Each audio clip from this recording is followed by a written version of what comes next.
हिंदी की साहित्यिक कहानियों के चैनल में आपका स्वागत है। आज सुनिए सुप्रसिद्ध हिंदी लेखिका डॉक्टर सूर्यबाला जी की लिखी हुई कहानी बाऊजी और बंदर। ये कहानी बहुत ही भावनात्मक है। चूँकि मैंने इस कहानी का पाठन आरंभ के दिनों में किया था जब मुझे पाठन का पूर्ण अभ्यास नहीं था, इस वजह से कहानी पाठन में बहुत सारी त्रुटियां थीं। इस खूबसूरत कहानी का आप लुत्फ़ उठा सकें, इसलिए मैं इस कहानी का पाठन पुनः कर रही हूँ। तो आरंभ करते हैं डॉक्टर सूर्यबाला जी की लिखी हुई कहानी बाऊजी और बंदर। बाऊजी फिर आ रहे हैं। उन्हें फिर से बच्चों की बहुत याद आ रही है। सुनते ही मैंने सिर कूट लिया। सिर कूटने की बात ही थी। अभी साल भी तो पूरा नहीं हुआ, संदीले में आए ही थे। 1-2 दिन नहीं, पूरे 6 महीने रहकर गए। वो भी क्या कभी अपने से जाते भला। मैंने अकल और तिकड़म भिड़ाई कि गांव जाकर अपनी जगह ज़मीन देखिए। इस तरह ज़्यादा दिन तक छोड़ देंगे तो काश्तकार बेदखल कर हड़प कर बैठेंगे। बैठे बिठाए हज़ारों का नुकसान। सो बीच बीच में निगरानी बनाए रखनी चाहिए। तब कहीं बात उनके दिमाग में बैठी। बोरिया बिस्तर बंधा तो भी जाते जाते जीप में बैठने के बाद भी मुड़ मुड़ कर पीछे छूटते बच्चों को देखते जा रहे थे। खींच कर ललित को कहना पड़ा, बच्चे अंदर गए, अब सीधे बैठिए। तब भी पनीली आंखें अंगोछे से सहलाते एक ही बात, अब तो पका पकाया फल हूँ, अब गिरा कि तब। पता नहीं इस जिंदगी में बच्चों के चेहरे देख भी पाऊंगा या नहीं। अकेले आना जाना भी तो अब अपने बस का नहीं। हाथ पैर बेकार होते जा रहे हैं। वो तो बहू सयानी है कि घर गांव खेत खलिहान की सुध लेने की सलाह दी, सब तरफ ख्याल रखती है। भगवान उसकी बुद्धि ऐसी ही रखें। बस यही किलक है कि तुम सबसे दूर, अब कहाँ देख पाऊंगा। अरे देखेंगे देखेंगे, ऐसी भी क्या बात। सिगरेट की तलब पर काबू पाते ललित ने लापरवाही से एक चालू फिक्रा कसा और कल्पना में ही एक भरपूर कश खींचकर राख बाहर झाड़ दी। घर लौटकर ये सब बताते हुए ललित ठठाकर हंसे थे। जानती हो उस वक्त मैं क्या सोच रहा था? सोच रहा था कि बाऊजी की इस मोह मुद्रा पर अगर एक सच्चे पितृभक्त पुत्र की भांति मैं पसीज कर कह दूं कि आपका मन नहीं चाह रहा तो मत जाइए, गोली मारिए उस हील हुज्जतों भरे जमीन के टुकड़े पर, चलिए घर वापस बच्चों के पास। तो उनको वापस देकर तुम्हारी क्या हालत होती, हा हा हा। लेकिन उसकी जगह एक सच्चे पत्नी भक्त की तरह मैंने कहा, अरे अरे आप आएंगे, क्यों नहीं आएंगे, आप जरूर आएंगे। ये कहते हुए ललित ने जरूर ईश्वर से माफ़ी मांगी होगी, हे भगवान माफ़ करना, ये सब कुछ जानबूझकर भी बाप को ये झूठी दिलासा देने बहलाने के लिए। वरना ये तो मैं भी खूब अच्छी तरह जानता हूँ कि अब के गए इतने घिसे कल पुर्जे वाली देह लिए कहाँ फिर वापस आने वाले हैं। लेकिन नहीं साहब, सारी हिलती डुलती चूलें सहेजे चले आ रहे हैं बाऊजी। हमें खुद पूरा पखवाड़ा भी नहीं बीता इस नए शहर में आए और बाऊजी बच्चों का मुंह देखने को तरसने लगे। गुजरे 1.5 बरस उन्हें जुगों से बढ़कर लग रहे हैं। हर समय बच्चों का चेहरा उनकी आंखों के आगे टंगा रहता है। पूछो तब आने की क्या ज़रूरत? सोते जागते उठते बैठते बच्चों की बातें, उन्हीं का ख्याल, यानी सारे विरह वियोग की छुट्टी। सो अब उठो और करो बाऊजी के आगमन की तैयारी। पता नहीं ये बूढ़े लोग मोह माया का इतना ओवर स्टॉक क्यों भरे रहते हैं अपने दिल में। जब देखो तब उलीचने को तैयार। इनके दिल ना हुए मोह माया के दलदल हो गए, जीना हराम। ललित टोकते हैं, क्या जीना हराम तुम्हारा? ये तो भाई ज्यादती है तुम्हारी। सारे दिन कभी इस कोने में कभी उस कोने में सिर गाड़े बैठे रहते हैं। चाय पिएंगे पी लेंगे, खाना खाएंगे खा लेंगे, जो खाना दो खा लेंगे, जब खाने को दो खा लेंगे, कपड़े अपने खुद धोकर मैले कुचैले जैसे भी बन पड़े फैला देंगे। बेशक, लेकिन कहाँ मुझे तैश में आकर विफरने का मौका मिला। सीधे बाहरी बरामदे के आर पार गमछे धोती बनियाइनों के बंधनवार सजाकर ना, तब कौन उन्हें वापस अंदर फैलवाता है। ऊपर से गांव के कोल्हू में पेरे तिल का कटोरी भर तेल रोज सिर में चुपड़ने से चीकट हुआ तकिया फटक फटक कर गर्म पानी से कौन धुलवाता है। अरे पूरे कमरे में ही तिल सरसों के तेल की बास ऐसी बसी रहती है जैसे कोल्हू यहीं कमरे में ही चलता रहा हो। ललित को मुझे चिढ़ाने में बहुत मज़ा आता है। तो क्या, काम कुछ नहीं करते तुम्हारा? दोनों वक्त कुर्ता धोती पहने, छतरी ताने, शानू शौनक को उंगली पकड़ाए स्कूल ले जाना और ले आना। धूप हो, बारिश हो, सुस्ती हो, हरारत हो, पिछवाड़े क्यारियाँ खोद खोद कर कितने टमाटर, बैंगन, भिंडी, पालक लगाए थे कि नहीं? और कुछ नहीं तो महीनों में हजारों रुपए का तो बाजार से सौदा सुलभ। मैं तिनकी।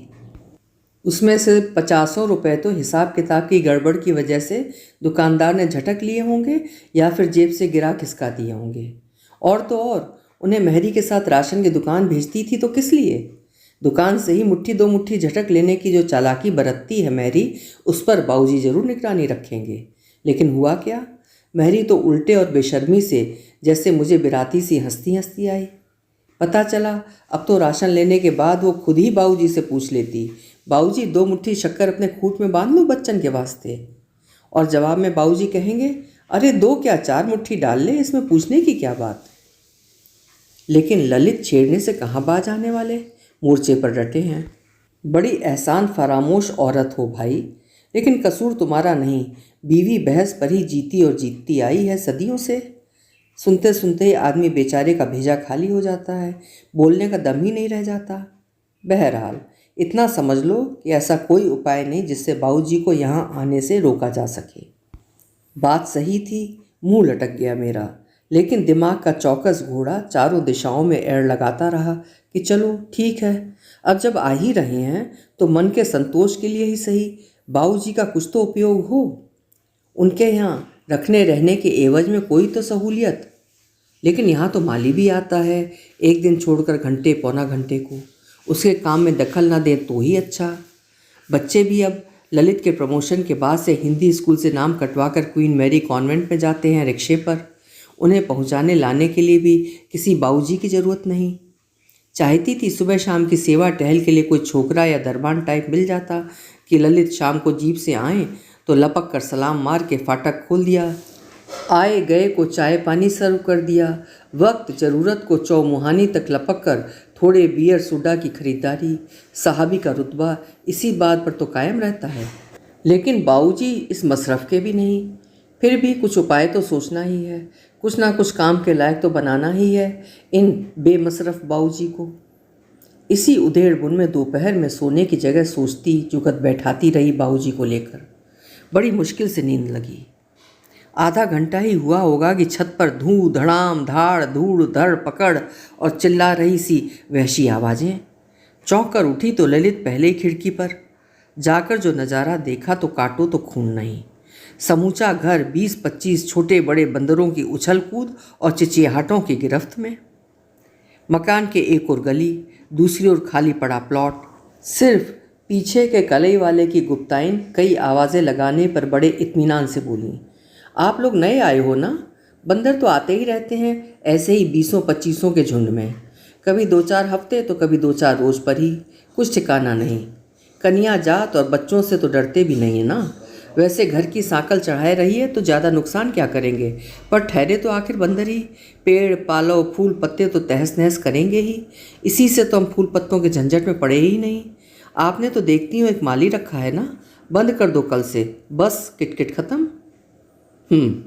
कलई वाली के कहने से हमारा माली तो सरकारी है, फोकट का, हम भला क्यों बंद करने जाएं उसे? अहमक पने की बात। वो तो एक दिन छोड़कर सुबह आएगा ही आएगा और फूल पत्ते लगाएगा ही लगाएगा, लेकिन कभी भी झुंड के झुंड इन आने वाले बंदरों को भगाएगा कौन? सहसा दिमाग में बिजली सी कौंधी। हाँ ठीक, बाबूजी। और बाबूजी के आने के नाम से दिल पर जो मनोबोझ लदा चला जा रहा था कुछ हल्का सा हो गया। बोझ और भी हल्का हुआ आया जब अगले पूरे हफ्ते में 3 बार बंदरों ने धावा बोला।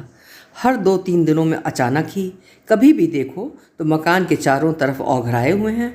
बगल के खाली पड़े प्लॉट में एक दूसरे पर खौखियाते छीना झपटी करते भाग रहे हैं। अमरूद की डालियां झंझोड़ रहे हैं, टमाटर और बैंगन के पौधे नोच उखाड़ रहे हैं। अकेली मैं और शानू शौनक छोटे छोटे।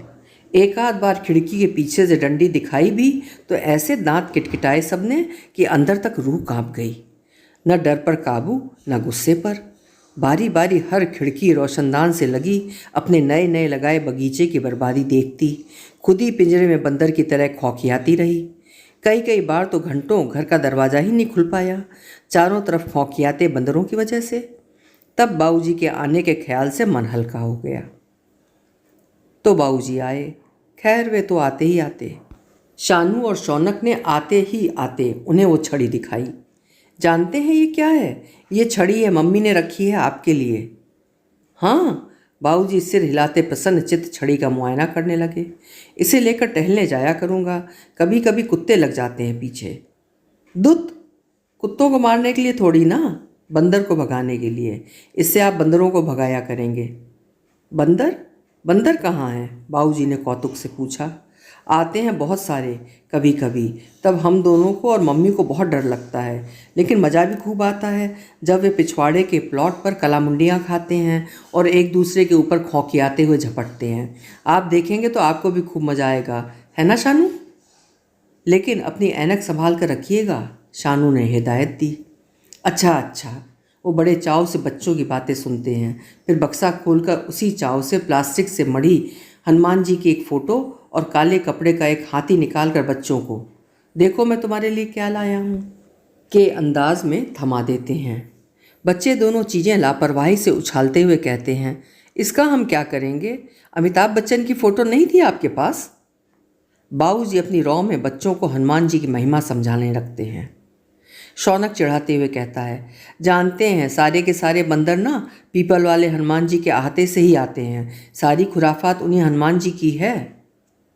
बाबूजी बच्चों की बातों से निहाल मगन मन बक्से में से सब्जियों के बीजों की कुछ पोटलियाँ निकालते हैं। बच्चे देखते हैं, फिर चहकने लगते हैं। वापस रखिए वापस, कुछ नहीं बोना शोना है अब। आपको पता नहीं, पापा का प्रमोशन हो गया है, अब हमारे यहाँ माली आता है। आपको अब सिर्फ बंदर भगाने हैं और कुछ नहीं, समझे? क्या खाक समझे? तीसरे दिन ही मेरी और बच्चों की नज़रें बचाकर माली के पास पहुंच गए। दुआ सलाम जान पहचान हुई। क्यारी बनाने में चूक होती देख हथेलियों में खलबली तो मचेगी ही। अब बारी बारी कुदाल खुरपी फावड़ा लिए भुरभुरी मिट्टी वाली क्यारी संवार रहे हैं और माली जामुन के पेड़ के साए में बैठा बीड़ी फूंक रहा है। सिर पीट लिया कि फोकट का न रहा होता माली तो फ़ौरन छुड़वाकर 150 रुपयों का नफ़ा करती। शाम को बहाने बहाने से झल्लाई, उनकी बुढ़ौती और उनके बेटे की अफसरी का हवाला दिया कि अब इतने बूढ़े हुए कुछ तो अकल से काम लें। सुनते हुए इस तरह आज्ञाकारी भाव से सिर हिलाते रहे जैसे मैं उन पर नहीं किसी हद दर्जे के निकम्मे नकारा पर झल्ला रही हूँ और वो खुद उस आदमी की बेगैरती और नासमझी पर तरस खाते मेरी हाँ में हाँ मिला रहे हों। अगला दिन खासा बेसब्री से कटा उनका। बार बार बच्चों से पूछते, माली नहीं आया? बच्चे भी खींचे, आपसे कहा ना माली एक दिन छोड़कर आता है, आज नहीं कल आएगा। तीसरे दिन माली आया तो अंगोछे से सिर ढांपे सो रहे थे। बच्चे होमवर्क पर। मैंने राहत की सांस ली, लेकिन आधे घंटे बाद ही बच्चे बेतहाशा चिल्लाते हुए आए, मम्मी मम्मी, बाबूजी ने झाड़ी काटने वाली कैंची से हाथ काट लिया, फलाफल खून बह रहा है। भाग कर देखा तो सिर झुकाए नल के नीचे हाथ से रिश्ती खून की धारा धोए जा रहे हैं। मुझे देखते ही धोती के छोर से उंगली का जख्म छुपाए सहमे बच्चे की तरह सरपट अपने कमरे की तरफ भागे। पीछे पीछे शोर मचाते बच्चे। हाँ, अब मज़ा आया ना? तब तो कैसा खुश होकर खचाखच झाड़ी काटे जा रहे थे। हमारे मना करने पर कहते थे, अरे कुछ नहीं होगा। अब बोलिए जी। वो उसी तरह खिसियाई हंसी के साथ उंगली धोती के छोर से दबाए दबाए शौनक से अपने हजामत के डिब्बे से फिटकरी की रली निकालने के लिए कहते रहे, जिससे रिश्ता खून रुक जाए। अब अपना मन कहाँ मानता है, हार झींक कर मरहम पट्टी करनी ही पड़ी, नहीं तो गुस्सा तो इतना आया था कि बस। आखिर चौथे दिन बंदर आए, मुझे चैन पड़ा। बच्चे थे उस वक्त घर पर, देखते ही चिल्लाए, बंदर आए बाबूजी, चलिए छड़ी लेकर बंदर भगाइए। बाबूजी ने सचमुच आज्ञाकारी बच्चे की तरह छड़ी तजबीजी और बच्चों के साथ बरामदे तक गए, जैसे बच्चों का कोई नया खिलवाड़ हो। लेकिन बरामदे में जो चारों तरफ का नज़ारा देखा तो चौंक कर सहम से गए। बाहरी मुंडेर के हर कंगूरे पर एक बंदर या बंदरिया छोटी बड़ी औलादों के साथ एक दूसरे की पीठ खुजाने, धौल जमाने, दुम खींच खांच कर भागने या भगाने, लगातार टहनियों से फल पत्ते नोच नोच कर खाने फेंकने जैसे क्रियाकलापों में व्यस्त थे। बाबूजी और बच्चों का पहुंचना उनकी निजी जिंदगी में ज़बरदस्त दखल था। 2 बच्चों और एक बूढ़े को एक साथ, वो भी छड़ी के साथ देखकर बंदरों ने अपनी जगह बैठे बैठे दांत किटकिटाकर सही मायने में बंदर घुड़की की मुद्रा अपनाई। सहम कर बाबूजी की छड़ी आप से आप नीचे आ गिरी और बच्चे किलकिलाते अंदर कमरे में भागे। खौफ और मज़ा एक साथ। अंदर आते ही बाबूजी को आगे करते चिल्लाए बच्चे, भगाइए बाबूजी, भगाइए ना, डरिए नहीं, आपको काटेंगे थोड़ी। ये सब तो सिर्फ मम्मियों और बच्चों को झूठ मूठ डराते हैं, आदमियों से तो डरते हैं, आपको नहीं काटेंगे। बाबूजी फिर निकले।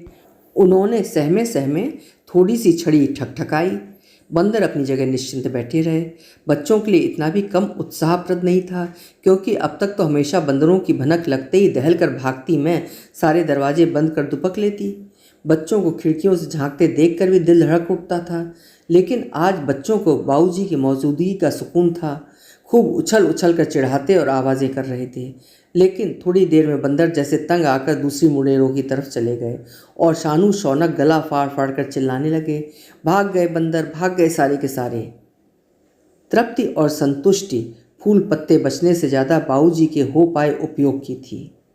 अपनी इस कामयाबी से उत्साहित होकर दिमाग के घोड़े पर वापस चाबुक लगाया। इसी तरह के और भी उपयोग इन बाबूजी के खोजे जाने चाहिए। लेकिन हफ्ता बीतते बीतते ज़बरदस्त मोहभंग हो गया। सारी उम्मीदों पर पानी फिर गया। हुआ ये कि 5वें दिन ही बंदर फिर आए। 1-2 नहीं, पूरे कुनबे का कुनबा, कबीले का कबीला। बाहरी बरामदे से अगवाड़े, पिछवाड़े, जीने और छत की टंकी तक, एंटेने पर जिम्नास्टिक और कपड़े फैलाने की रस्सी पर ट्रेपीज़, क्यारियों की क्यारियाँ उछल कूद मार झपट्टे में रौंदी गईं। आंखों में खून उतर आया। अरे बाबूजी, अभी तक भगाए नहीं बंदर आपने? आप भी बच्चों की तरह खिड़की से ताका झांकी करके मज़े ले रहे हैं? अरे भगाइए, भगाइए भी जल्दी। जब सारी क्यारियाँ उजड़ ही जाएंगी तब भगाने से क्या फ़ायदा? लेकिन बाबूजी कई बार मेरे उकसाने पर छड़ी लेकर धीरे धीरे बाहर निकले भी तो ऐन सामने बैठे किसी बंदर के दांत किटकिटाते ही हड़बड़ा कर वापस अंदर भागे। भागने में धोती का सिरा भी मुंडेर में निकली कील में फंसवा कर फड़वाते आए। उसके बाद तो लाख उकसाया, अंदर से हिट हुट करते रहे और ऊपर से मज़ा ये कि खदेड़ दिया है, खुद ही चले जाएंगे, कुछ नुकसान नहीं कर रहे, मैं देख रहा हूँ, जैसे ही कुछ नुकसान पर उतारू होंगे हंकाल दूंगा, जैसे जुमले कह कहकर मुझे चकमा देने की कोशिश करते रहे। उससे अगले हफ्ते तो बात एकदम साफ हो गई। मैं 2-3 घंटों के लिए ख़रीदारी करने गई थी। लौट कर आई तो बाहरी सीढ़ी पर 2-3 गमले लुढ़के पड़े थे और अंदर कदम रखते ही फूल पत्तों और टूटी टहनियों से सारा बगीचा तहस नहस। मेरी आंखों में जैसे खून उतर आया। उधर बाबूजी मुझे देखते ही सरपट पहले गुसलखाने में, फिर जल्दी से माला लेकर ठाकुर जी के सामने बैठ गए। बच्चे भी छोटे सही पर इतनी अकल तो थी ही। बाबूजी को देखते ही चिल्लाने लगे, आहा, मक्कड़ साध रहे हैं मम्मी के डर से, बंदरों को नहीं भगा पाए ना, इसलिए हमने इतना कहा कि जाइए भगाइए, आप डरिएगा तो बंदर और भी ज़्यादा डराएंगे, जाइए कोशिश तो कीजिए, लेकिन हमारी बात ही नहीं मानते। मैं होंठ भींचे गुस्से, क्रोध और झल्लाहट से उबलती एक हिकारत भरी नज़र डालती अंदर चली गई। ललित से कुछ कहना तो भैंस के आगे बीन बजाना था। सिर्फ मस्खरी, सिर्फ टेकारी। उबाल उतरा बच्चों पर होमवर्क कराते कराते। मुद्दा बच्चों ने ही उठाया। बगीचा कितना ख़राब हो गया ना, तुम तो कहती थी बाबूजी बंदरों को भगा दिया करेंगे, लेकिन वो तो खुद भी कितना डरते हैं। गुस्सा भभका पूरे उफान के साथ। इतना डरते हैं तो जाएं वापस गांव और उड़ाए जाकर खेत में चील कौए, हमारे किस काम के। वही कहावत तो बच्चों का ख्याल कर मुंह के मुंह में जब्त कर गई, पर मम्मी की उबाल खाई मुख मुद्रा और कुछ गांव वापस जाने जैसी भनक बाबूजी तक पहुंचाई उन्होंने ज़रूर। वैसे भी मेरा बाबूजी से डायरेक्ट कम्युनिकेशन सिर्फ चाय पानी नाश्ते खाने के पूछने तक ही होता था। बाकी सब ललित और बच्चों के माध्यम से, जैसे अंगोछा वहाँ न फैलाया कीजिए, तेल इतना न डाला कीजिए, बाहर से आने पर पायदान पर चप्पलें खूब रगड़ लिया कीजिए। इन सारी हिदायतों पर इधर ज़रूरत से ज़्यादा ही अमल किया जाने लगा। मुझे दिखा दिखा कर पैर पायदान पर खूब रगड़े जाने लगे। अंगोछा फैलाते फैलाते ही अचानक ध्यान आ जाता और उसे उतार लिया जाता। बच्चों से कहा जाता कि अब मैं तेल ज़्यादा नहीं डालता, बस आता है ना। और इससे भी बढ़कर शानू शौनक को अगर बगल की दुकान पर रबर पेंसिल भी लानी होती तो फ़ौरन छतरी उठाकर धीरे से कहते, लाओ, मैं लाए देता हूँ। मम्मी से पूछो और भी कुछ लाना है, सौदा सुरफ तो मैं लाए देता हूँ। इतना ही नहीं, माली के आने से पहले वो भी जी जान से तहस नहस पौधे क्यारियाँ सुधारने भी लगे थे। लेकिन बंदर फिर आए 4-6 दिनों पर। फिर उजाड़ी क्यारियाँ उन्होंने और फूल पत्ते नोच डाले। मैं कमरे की खिड़की से झांकती, होंठ काटती, कमरे में चहलकदमी करती रहती। बाबूजी की विचित्र हालत, सही मायने में बगले झांकने वाली। यूँ मुझे दिखाने के लिए ही बाहर निकलने को दरवाज़ा जरा सा खोल झांकने झुकने की कोशिश भी करते, लेकिन बंदरों के जरा सा दांत निकालते ही खौफ खाए से दरवाज़ा बंद कर लेते। फिर मेरे सामने पड़ने से कतराते, बहाने से किसी कोने में दुबके रहते। मेरी खीज और झल्लाहट अब बौखलाहट में तब्दील होने लगती। अजब दांत पीसती बेबसी का आलम था। इस आलम में सबसे ज़्यादा आंतरिक संतुष्टि तभी मिलती जब बच्चे बाबूजी को डरपोक कहकर चिढ़ाते होते। असल में मेरा तो पूरा प्लान ही फ्लॉप हो रहा था। ऊपर से न दिखाने पर भी मेरी बेसब्री बेरुखी बाबूजी के सामने साफ हो गई थी। यूँ तो पहले भी बाबूजी से मुझको कौन सी बड़ी अपनापे भरी बात करनी होती थी, लेकिन अब तो जैसे पूरे किलेबंदी। वो अपनी तरफ, मैं अपनी तरफ। नाश्ता रखा है, खाना लगा है। नाश्ता खाना उन्हें दिया नहीं जाता, उनके सामने डाल दिया जाता है। वो खुद भी चुपचाप खा लेते और खिसक जाते। एक दिन होमवर्क करते करते बच्चों ने कहा, अब तो आप अपने गांव चले जाएंगे ना? क्यों? क्योंकि आप तो बंदरों को भगा ही नहीं पाते, उनसे डरते हैं। बाबूजी थोड़ी देर हक्के बक्के से बैठे रहे। उनकी समझ में ही नहीं आया कि अपने बचाव या सफाई में क्या कहें। कुछ लम्हों बाद जैसे बच्चों को कुछ नई बात बताने के से अंदाज में बोले, बंदर हनुमान जी के अवतार होते हैं। इस पर बच्चे खिलखिलाकर हंसने लगे। बाबूजी बॉडम की तरह उनका मुंह देखते रहे। उन्होंने इसकी उम्मीद नहीं की थी। सोचा था बच्चे पक्ष में विपक्ष में कुछ तो बोलेंगे और इस तरह बात चल निकलेगी, लेकिन बच्चों ने खिलखिलाकर पारी समाप्ति की घोषणा कर दी। बाबूजी चुप बॉडम से बैठे रहे, फिर उदास से उठे, छड़ी उठाई, चप्पलें डाली, बाहर इधर उधर यूं ही डोलने निकल गए। फिर लौटकर वापस। एक जगह स्थिर से बैठते भी तो नहीं, जब देखो यहाँ से वहाँ चलाएमान। बच्चों के पीछे पीछे साए से डोलते। अब तो बच्चे भी जैसे जान छुड़ाने की फिराक में। पहले छोटे थे तो उनकी उल्टी सीधी बातों पर हंस हंसा लिया करते, लेकिन अब फटर फटर इंग्लिश आ गई है। तंग आकर कहते हैं, आपका जोक ख़त्म हुआ या नहीं, और हंसने लगते हैं। अब बच्चे छोटे तो हैं नहीं, पढ़ाई लिखाई खेल और तमाम दूसरे काम, पर होमवर्क के लिए मैं पूरी पाबंद। उसी एक समय बच्चे भी जरा स्थिर घर में।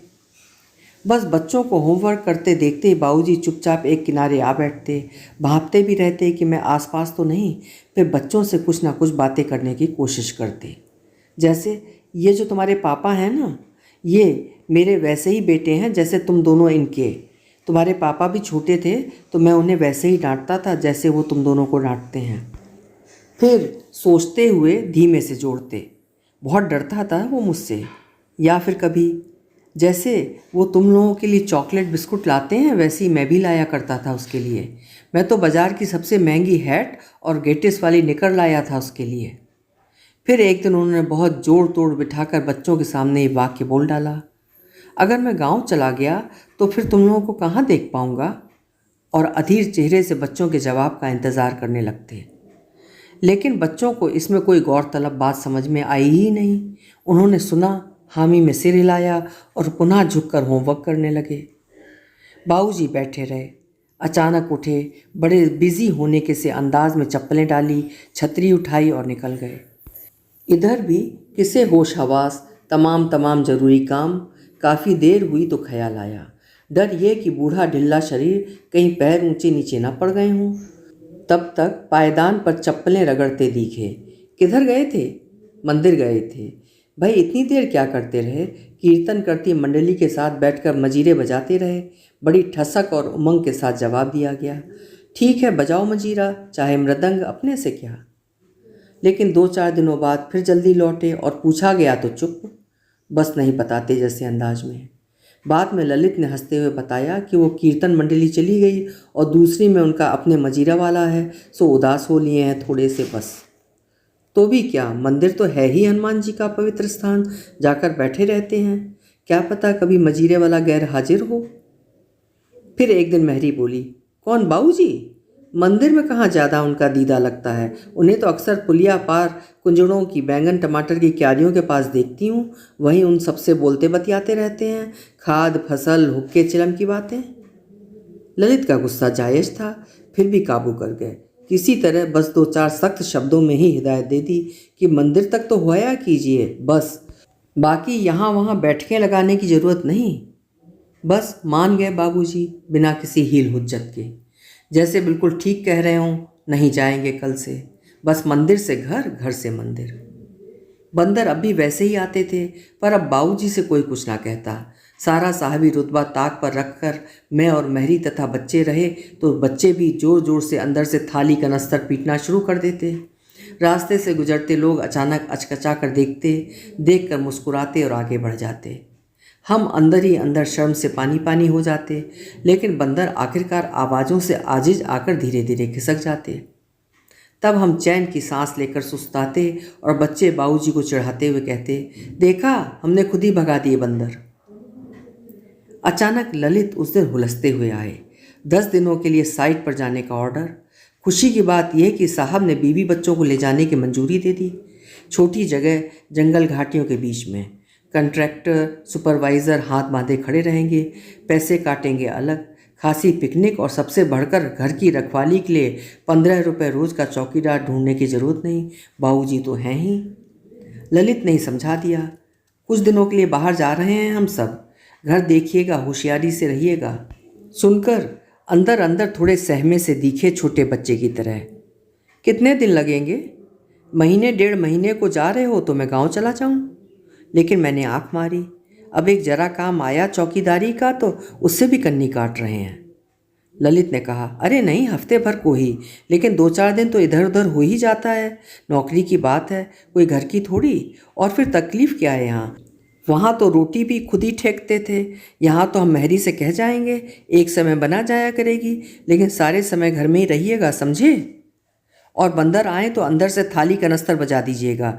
बच्चों ने कहा तो ललित के साथ साथ मैं भी खिलखिला पड़ी। बर्तन पोंछ पोंछ कर रैक पर सजाती महरी ने बड़ी ठसके से ठिठोली की, अब बाबूजी बेचारे डरते हैं वानर से तो सबके सब उनका टेकारी लेते हैं। हम लोग चलने को हुए तो बाबूजी ने थोड़ी देर बेसब्री से इंतजार सा किया। बाद में खुद ही हमें समझाते से इस तरह कहने समझाने लगे जैसे हम अकेला छोड़कर जाते हुए बड़े दुखी और चिंतित हैं। मेरे लिए परेशान मत होना, मैं तो गांव में भी महीनों सालों से अकेला ही रहता हूँ। खाने पीने की भी परेशानी नहीं, बदन टूटते ही पीली वाली गोली खा लूँगा और घुटनों में तारपीन का तेल चुपड़ लिया करूँगा। बाकी समय मंदिर जाकर बैठ जाया करूँगा, बस। खैर, जो कुछ हमें कहना चाहिए था वो सब खुद हमारी तरफ से अपने आप को कहकर प्रबोध रहे, और इस बीच हमारी जीप स्टार्ट हो गई। साइट पर पहुंचने के बाद तो ऐसा पासा पलटा कि ना घर के रहे ना घाट के। इतने हौसले, इतनी उमंग से बंधे पर पहुंचे थे, पर सारे हौसले ही मलबे की तरह बैठ गए।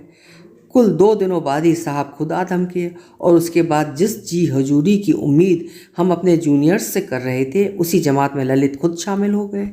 बल्कि उनसे सबसे कहीं ज़्यादा टेंस, परेशान और नर्वस से, क्योंकि साइट प्रोजेक्ट की सारी जवाबदेही ललित की ही थी। अब दिन के दिन एक सुबह से गई रात तक साहब के पीछे पीछे रजिस्टर फाइलें लिए दौड़ रहे थे। न नाश्ते की धुन न खाने की, जो कुछ समय मिलता भी वो भी साहब के कदमों के नीचे बने रहने और अपने सर्विस रिकॉर्ड की कलई पॉलिश में कौड़ी के मोल लुटाया जा रहा था।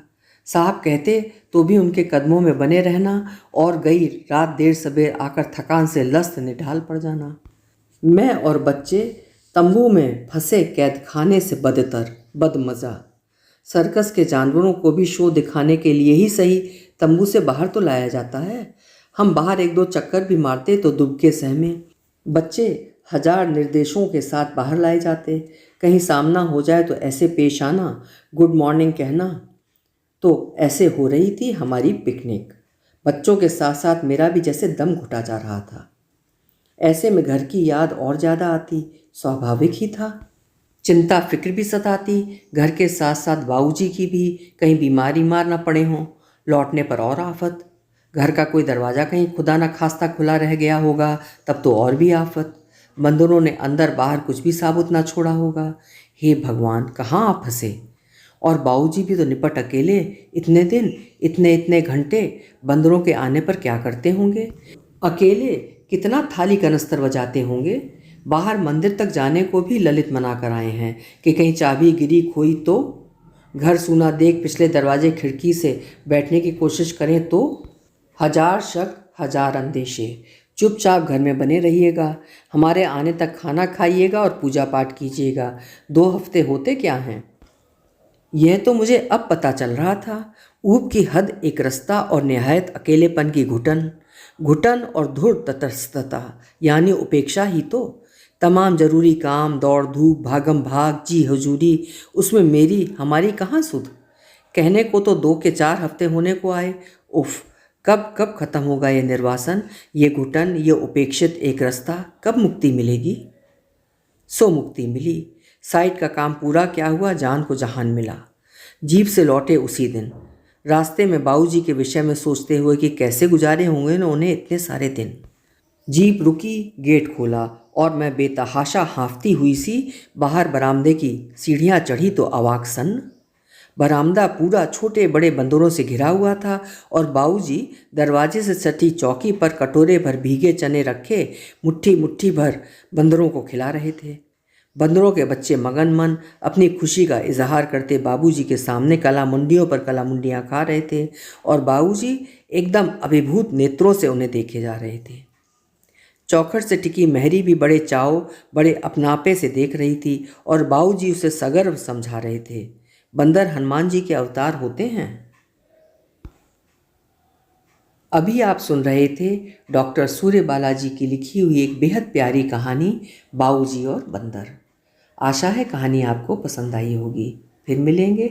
आपका समय शुभ हो।